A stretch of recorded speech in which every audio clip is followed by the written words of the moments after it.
Bonjour à toutes, bonjour à tous, bienvenue dans cette dernière vidéo. Dans cette dernière vidéo, nous allons faire une application numérique de notre système ou notre étude. Ici, nous avons quelques caractéristiques de notre poutre. Nous avons le module de Young, le diamètre de nos poutres. Et ici, on a calculé la section. Ici, on a 1963,495 mm². Nous avons la longueur L de nos poutres, 1000 mm, et la force F, 1000 N, alpha égale 45.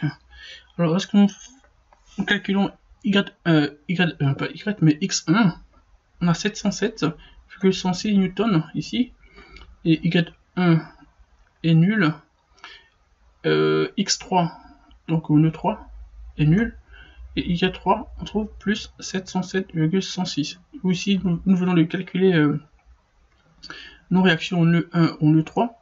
Alors, en ce qui concerne les déplacements au nœud 2, ici nous avons U2 qui est égal à 0,001714 mm, donc le déplacement ici, et V2, ici, nous avons moins 0,001714 mm, donc nous avons U2 et V2 qui représentent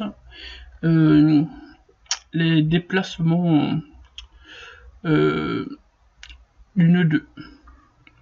Alors, en ce qui concerne les efforts intérieurs ou les efforts normaux, ici N1, on trouve 707,106.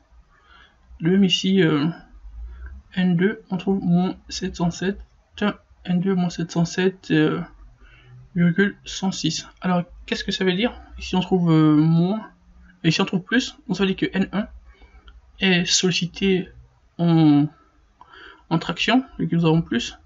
N1 est sollicité en traction, et N2, on a moins. Ici, ça veut dire que N2 est sollicité en compression. Donc, lorsque nous appliquons cette force inclinée F ici, notre poutre 1 est sollicitée en traction, et notre poutre 2 est sollicitée en compression. Ici, nous pouvons calculer les contraintes normales. Ici, si on calcule la contrainte de la poutre 1, on trouve 0,3601 mégapascal. Même ici, si nous calculons la contrainte normale de notre poutre 2, on trouve moins 0,3601 mégapascal. Merci.